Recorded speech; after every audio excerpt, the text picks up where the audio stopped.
Bien, nos encontramos hoy ante el capítulo 6, versículos 1 a 16 en nuestro 14º encuentro. Nos habíamos preguntado qué hacían esos fariseos siguiéndolo a Jesús y por qué lo recriminan la actitud de los discípulos al cruzar el campo de trigo. ¿Qué podemos rescatar de la respuesta que nos da el Señor? ¿Qué interés tenían estos fariseos y estos escribas en la sinagoga? ¿Qué enseñanza nos puede dejar la acción de Jesús, la acción de Jesús? Y otro tema, ¿qué hace Jesús antes de elegir a los discípulos? ¿Qué importancia tiene entre elegir y ser elegido? ¿Por qué son 12? Lucas une estos dos episodios ocurridos en momentos diversos que tienen en común constituir las discusiones entre Jesús y los fariseos por el tema de la práctica del descanso sabático. Son episodios diversos entre sí, el primero de los cuales nace de una necesidad de los discípulos, que es el hambre, y son ellos los que transgreden la norma material del sábado, al menos como lo entendían aquellos fariseos.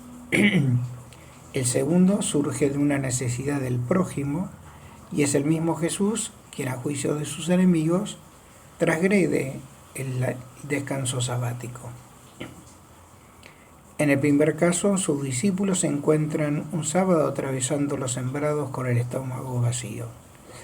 Debemos suponer que los discípulos no estaban solos, iban acompañados por otra gente, incluso por los fariseos, porque si no, no se entiende la recriminación que hacen estos ante esta actitud de recoger espigas y comer los granos. No había nada de malo en el uso del trigo ajeno en esa circunstancia. El problema radica es que era sábado. El arrancar las espigas se encontraba dentro de las faenas de la recolección y estas se incluían dentro de los trabajos principales. Y todas estas acciones, de estos trabajos principales y los secundarios que la acompañan, infringen el reposo sabático tal como lo interpretan los fariseos y los escribas. Para el legalista este asunto era un tema de vida o muerte. No se puede trabajar el sábado porque es el día de la adoración al Señor, específicamente. Jesús defiende a los discípulos recordándoles a los fariseos que la misma Escritura muestra ejemplos respecto de la misma ley, es decir, una interpretación más benigna de la mente del legislador en ciertas circunstancias en que la obediencia puramente doctrinal y material de la ley resulta en perjuicio del hombre, desviándose así de la intención original que tuvo al enunciarla. Al poner el ejemplo de lo que hizo David y sus compañeros cuando, urgidos por el hambre, comen los panes de la presentación en el templo, les recuerda que la necesidad de David lo llevó a tomarlas como comida para sus hombres. Y los judíos consideraban este episodio protagonizado por el fundador del reino de Judá, de Israel, no como una transgresión, porque tampoco esto lo había considerado así el sacerdote Amímelec, quien entregó voluntariamente estos panes al futuro rey. El descanso sabático no obliga ante la necesidad propia o la del prójimo, porque Dios quiere más la misericordia que el sacrificio. Jesús va incluso más allá y señala un principio más alto que solo Él, como Mesías, podía aducir en su propio favor, recordándoles que el Hijo del Hombre es Señor del sábado, título que el mismo Daniel le da. Estas discusiones terminan inexorablemente descolocando a los fariseos, porque no tienen argumentos en contra. Y les produce tal escozor que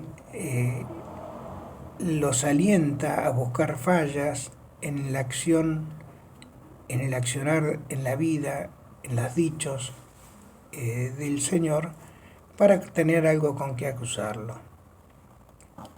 Ellos sabían que tenían que acusarlo de algo, pero no sabían de qué acusarlo. Había que acusarlo, punto. Mientras tanto, Jesús pone ante ellos una galería de milagros que los hubiera llevado a Dios si no hubiesen tenido un propósito distinto que negar la presencia de Jesús como Mesías. Jesús continúa tratando de hacerlos entrar en razón, y podríamos pensar que aunque Jesús sea Dios, cuando se trata de ayudar a los hombres prefiere pasar por tonto. Por lo cual, como conocía lo que pensaban aquellos hombres, les hizo un milagro interpretado, o lo que se llama un milagro doctrinal. Para eso puso en medio de ellos en la sinagoga a un hombre que tenía la mano seca, y les dirige una pregunta que les plantea un dilema. Yo les pregunto si en sábado es lícito hacer el bien o el mal, salvar una vida o destruirla. Si no se tratara de situaciones extremas, los fariseos y los escribas hubiesen respondido que si no urgía ni una cosa u otra, no pasaba nada. Había que cumplir el mandato sabático. Por tanto, se refiere a curar un enfermo en este caso, salvar al que está en peligro, quitar el hambre del famélico, ayudar al oprimido. Y todos sus enemigos saben que estos trabajos son trabajos prohibidos, pero que la ley divina del sábado no los considera pecaminosos, puesto que no es una transgresión innecesaria del descanso para dedicarse a las cosas divinas, sino acudir a las necesidades de quien es imagen de Dios. Conceder esto es quebrar una interpretación de la ley que se han forjado y conceder que han estado equivocados. Y una vez más se quedan callados. No amaban la verdad. Este pecado, y más en un doctor, en un escriba, resulta intolerable para Dios. Lucas dice que Jesús pasó su mirada por todos ellos. Mateo es más drástico y dice que los miró muy enojados. Muy enojado. Más tarde nuestro Señor llamará a esta actitud con un nombre terrible: pecado contra el Espíritu Santo, y dirá que no tiene perdón ni en la tierra ni en el cielo. Estos enemigos de la verdad, ante los cuales Jesús responde lo que ellos niegan en responder, los pone en esta cuestión. Les hace un milagro, uno de esos que hace con una naturalidad pasmosa y que hemos visto en otras oportunidades. Le dice al hombre de la mano seca: extiende tu mano. Y éste lo hizo. Con la misma natural obediencia con que todas las cosas tienen al Creador el día que las hace existir. Y ante este milagro, sus enemigos le cobran más odio y empiezan a deliberar cómo iban a hacer para eliminar a este hombre. En la segunda parte de este capítulo vemos la elección de los apóstoles. Esta elección fue precedida por una noche de soledad y oración. Jesús reza solo, se aísla de todos y lo hace prolongadamente.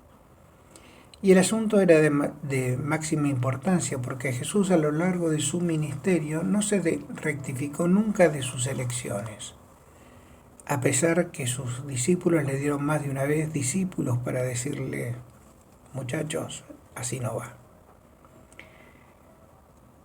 ni siquiera con Judas, el que lo traiciona. La vocación divina es irrevocable. Son los hombres los que abandonan a Dios, no Dios quien abandona al hombre. Jesús elige a 12. Los escogió entre sus discípulos, entre aquellos que lo estaban siguiendo. Que cada día era un grupo que cada vez se agrandaba más y que lo seguía para oír sus enseñanzas. Todos aprendían de él, pero al llamar a algunos en particular, cambia la mecánica. No es el discípulo quien elige al maestro, sino el maestro quien elige al discípulo. No se trata entonces de aprender de Jesús, que es lo que todos hacían, sino de aprehender a Jesús, hacerlo carne en uno. Tendrán que vivir con Él más íntimamente, conocer sus secretos, sus sentimientos, sus pensamientos, su modo de querer, de amar, su estilo de pastorear, de pensar, de juzgar. El número 12 evoca indudablemente a las 12 tribus de Israel, a los 12 patriarcas. A diferencia del judaísmo, donde los discípulos elegían, como yo les dije antes, al maestro, en este caso es al revés. Y si nos vamos al día de hoy, nos encontramos con lo mismo. Cada uno de nosotros elige quién quiere que le enseñe. Yo le estudio San Agustín, leo cosas de San Agustín, busco en San Agustín lo que me haga abrir la cabeza al misterio de Dios. San Agustín no me eligió a mí, pero sí sé que Dios me eligió a mí para hacer este camino. De ahí que el mismo Jesús diga: no es el siervo mayor que su Señor, ni el apóstol mayor que el que lo envía. Es en este preciso sentido que leemos más adelante el mismo Lucas: el que los desprecia, me desprecia, y quien me desprecia, desprecia al que me envió. Y para esto elige Jesús a los 12. Los elegidos no eran ricos, famosos, influyentes, eran hombres comunes y silvestres, casi sin educación, sacando algunas excepciones. Porque Jesús quiere cambiar el mundo sin el poder mundano. Algunos se ganaban la vida pescando, otros recaudaron impuestos, y era odiado por la mayoría de las gentes, en caso de Mateo. Uno era celote, otro ultranacionalista, otro adolescente, y al mismo tiempo alguno pintaba ya canas, otros eran casados como Pedro. Y hubo entre ellos Judas, el traidor, que no fue elegido entre los malos. Cuando Jesús lo llamó tenía pasta de apóstol. Después él, por sus propias características personales, decide abandonar a Jesús y entregarlo. Lo importante es que Judas no era diverso a cada uno de nosotros. Es más sano pensar que sin la gracia de Dios, por 30 monedas, podemos aparecer al final de la lista de los amigos de Dios. Espero que esto ayude también a profundizar este capítulo. Un abrazo.